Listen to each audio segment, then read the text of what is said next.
Hi, this is Dr. Michelle Robin with Small Changes, Big Shifts, Building Rhythm and Resilience. And I believe if you'll change one thing a month, one thing for the next 12 months, you'll change your life forever. Thanks for joining me on the journey.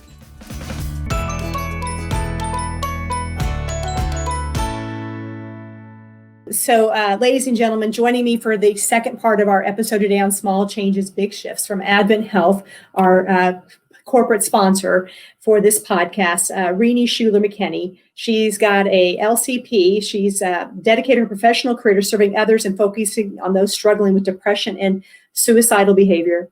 In her current role as clinical director of behavioral health services at AdventHealth Shawnee Mission, she leads multiple teams on the inpatient acute care psychiatric unit, the Intensive Outpatient Program, and the 24-hour behavioral health assessment center. She's also spent more than 20 years in private practice providing therapy to adolescents and their families. She's a licensed clinical counselor. Among other things, she serves as chair of the Johnson County Suicide Prevention Coalition. Rennie, thank you for joining me for a quick conversation, especially as we're dealing with so much mental health. And I love that Mayor Q is able to come on and kind of tee this up with listening. And you started to say that you got a chance to hear the last few comments he made. Do you want to tag on to those before I start asking you a few questions? Yeah, it just resonated with me when he said, let's approach things with a soft heart. And boy, if all of us could do that, what a great place we could live in. We know we don't experience that all the time. And so taking every opportunity, every interaction, and approaching it with kindness, I think can really change things in our world. Yeah. Thanks to partnerships with AdventHealth as well as Locked In and other people, we were in the middle of this 31-day kindness campaign. And so when I say the word kindness, what does it feel like? What does it look like? How do people become kind? And how do they become not kind? Well, I'll start with how you can become kind. And I think a lot of times it's just the environment that you live in. There are some individuals that I interact with that kindness is just part of who they are. At every turn, they are doing something nice or generous or having a positive thought or statement about another person. On the flip side, you have individuals who really struggle with kindness. I think we've all interacted with those individuals. Many times that is a product of their own environment or their upbringing. And maybe they haven't been treated in a kind way, a respectful way during childhood or in their adult life. And so they tend to act that out. And so one thing I truly believe in is that each of us can act in a kind way. Some may need to put more intentionality towards that, where we really focus on being deliberate in those actions. And when it comes to mind, like, what does that mean? I think about the time when I walk in the grocery store and I see someone helping the elderly person reach, a box off the higher shelf. They didn't have to stop and do that, but they did. And if you witness kindness, you're probably more apt to then in turn give kindness. Well, that's the ripple effect, right? Absolutely. The same is true if the dad comes home and hits the mom and the mom hits the kid and the kid hits the dog or the cat. And so how do we reverse that? So let's talk about a tough subject right now. Let's talk about mental health. And, in this kindness campaign, I've got my stats over here. Anxiety disorders up about 25. It was 8.1% 2019. Now it's 25.5%. Depressive disorders 24.3 versus 6.5 in 2019. And then suicidal ideation 10.7 versus 4.3 in 2019. And that was as of June 2020. I can only imagine how it shifted over the last 90 days. What are you experiencing and seeing in your area? Yeah. Well, I would tell you personally, I thought I could do this. I can get through COVID. I was thinking it was about a week long. And then the second week rolled around and here we are 7 months or so into it. And I often describe it as having the foot on the accelerator. We can do it for a little while, but at some point we need a break. And so those stats that you just shared are not the least bit surprising. We do see individuals who maybe have never had any type of mental illness or any symptoms of a psychiatric disorder in the past, who now are surfacing and are really struggling. For me here at AdventHealth, we definitely have seen an increase in individuals reaching out for the very first time. We have a behavioral health assessment center where we field calls from the community, as well as see patients or individuals who are struggling and really don't know which direction to go. And those calls and in-person appointments have increased during the last 7 months. Unfortunately, we've also seen an uptick in suicides right here in our own county. And not every one of those are associated to COVID, but what we do know is that many times when that pressure is on over the course of time, if individuals don't have the right amount of support, they sometimes become hopeless. And so my team, I'm so incredibly proud of what they do each and every day. They are striving to reach out into the community, to let people know there is help, and trying to tap into the resources before someone takes an attempt on their life. Speaking of resources, so let's say there's somebody here that's feeling hopeless, or they know somebody that's feeling hopeless. Who can they call? What can they do right now? Well, I would sure suggest you could sure call us here at AdventHealth. That number is 913-789-3218. Again, 789-3218. Also, Johnson County Mental Health Center, who is a great community partner with us. They have a crisis line.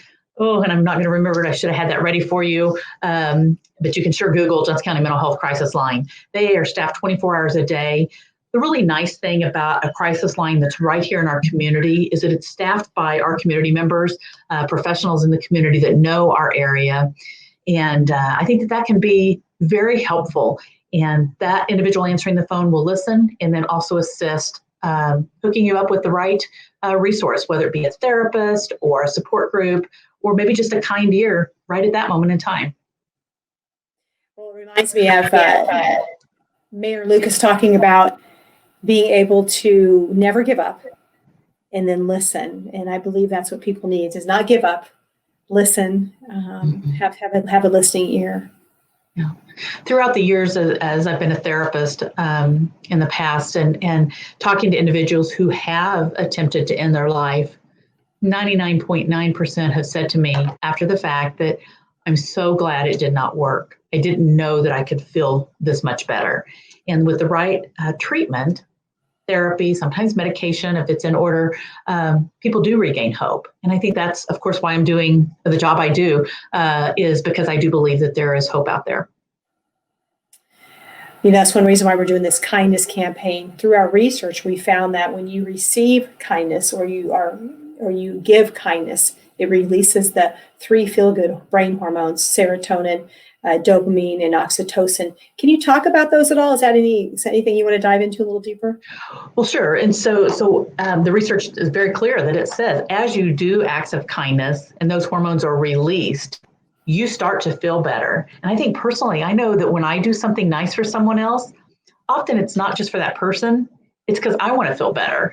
And so as those hormones are released, I know that that feel good component, or it elevates that mood, can last. And so, earlier you were asking, what do we see? What's some acts of kindness? And I don't know if you've shared during your 31 days, I've been following, getting my daily emails and listening to all the tips and practicing many of them. But I didn't know until very recently about ducks. And I'm like, what are ducks? And for those who are on the call today that have Jeep Wranglers, there's a thing in the community where you leave a little rubber duck on somebody's Jeep Wrangler with a little nice note to wish them a happy day. And I'm like, that's just one small portion of our population who owns Jeeps. And here they are, they're doing something nice. And now I'm seeing it posted on Facebook. That makes me feel good, even though I've not actually purchased a duck yet. I intend to, but it's a way of that sense of community, of building that sense of community. Yeah, somebody's smiling. Somebody sent me a text yesterday about their husband getting a duck. Oh, so they got ducked. they got ducked, which was pretty darn cool. Yeah. So Rennie, when you think about your life, and you think about kindness, is there something that comes to mind of a kind act that was done to you that helped foster you through a hard time? I might actually answer that a little broad, in that I think that one of the reasons I believe so much in acts of kindness is that my father was an incredibly kind man. And that played out. At one point, he was hospitalized, and he was a superintendent of schools. So he knew a lot of people. But in the hospital, as his Board of Education members and so on and so forth would come through the hospital to visit, one of the first people that had actually showed up was his custodian at one of his schools. And I thought, well, that's interesting. And I became friends and got to know this gentleman and realized that my dad saw everyone as a friend. It didn't matter what role you were in. And so from a very early age, it set the standard in my life that we need to be kind to everyone. And my dad exemplified that in throughout his life. And so I would tell you that I've been on the receiving end of that type of love and kindness. And I think it started at a very early age for me. That's why it's so important with this campaign that people are inviting their kids to participate. And whatever it looks like for them, have them play because they'll start to learn that. I'm thinking about a story, Rennie, when I was in college. I'm from Parsons, Kansas, where I went to high school, and I went to a junior college there called Lebec County. And I hadn't thought about the story till you just shared that. And I happened to be in a group called Circle K. It was the next level from Key Club that was in high school, and that was all boys. But in Circle K had boys and girls, and no surprise to anybody here, I was the president of that organization. And one year we adopted families, and we got a chance to. Somebody gave us a big old unicorn. I mean, a big unicorn, like it looked like a small dog, and we got to take. And I get chills telling you this. We got to take the Thanksgiving food, out to this family. And the kids' eyes were so big. And, just those little things. And I want everybody, I know we're in a fascinating time. I know it's hard. It's hard when families are torn about the political system and our community feels less than because of the color on the skin or their sexuality. And how could we really just see each other instead of roll to roll or skin to skin? How can we seem soul to soul? And that we all have this deep yearning inside of us to matter. And I'm hoping that as people are doing this kindness campaign, you will never know. You will never know how that act plays out down the road, but you do it anyway. Absolutely. And know that every little act matters. Rennie, I'm curious on a couple more questions here as we start to wrap up. If you had a magic wand, what would you do? Boy, I would just tap everybody with a lot of kindness and ask everyone to really look for ways. And very similar to your campaign, just each and every day, find one way of going above and beyond for another person. If it's a warm smile, or if it's ducking someone, or if it's possibly mowing someone's lawn, whatever, that genuine act of, I want to give to you, because the benefit of that is you too will feel better. Yeah, it's such a win. It's such a win-win, without a doubt. So Rennie, what's your medicine for the world? My medicine for the world. Just know that everybody you interact with has a story that may not be told. And by showing them love, that may be the warm smile that keeps them here on earth today. And so I think that we have to set aside politics. I think we have to set aside our vision that's discolored at times, and really just reach out to one another and come together as human beings. That's the basic. Let's be together. Such wise words. Anything else you'd like to share before we wrap up this fabulous conversation? Just, I want everyone to take it beyond the 31 days and truly just continue to identify ways to be intentional in those acts of kindness. Yeah. Would you give me the number one more time for Shawnee Mission too, so Desiree can put it in the show notes? Yes, 913-789-3218. Okay, there's the phone number for AdventHealth if you have somebody in crisis. And once again, all I can do is say thank you for joining me on this campaign. It is so much fun. And I was sharing with our Locked In team today. I want to give a shout out to Sarah and Stacy. You've been an amazing partner, and Brooke for supporting this initiative from Locked In. And of course, my team, Desiree, Zach, Emily Morgan, Emily Algier, and Bailey. They have just done a wonderful job. But as we were talking about this morning, it's a great distraction. Being kind is a great distraction from the other side. And if you get it, my friend Sally said to me years ago, Michelle, you have a lot of energy. You're going to use it for good, or you're going to get yourself in trouble. So I've decided, people say, oh, you're so busy. I have a full life. And it's by design that way, because I otherwise my monkey mind starts telling me all the shoulda, coulda, wouldas and all that BS. And so as you walk through the next 6 days, 7 days, 2 months, let kindness be a distraction for you. So, hey, I'm sending you all really big hugs. Rennie, thank you. And thank you to AdventHealth for supporting this message. To all of you out there, hey, let's do it. We've got 16 more days of this campaign to create a ripple that goes east and west and north and south. All right, I'm sending you all lots of love. I sure appreciate you listening to Small Changes, Big Shifts. If you go to the website, smallchangesbigshifts.com, we'll have the show notes ready for you there.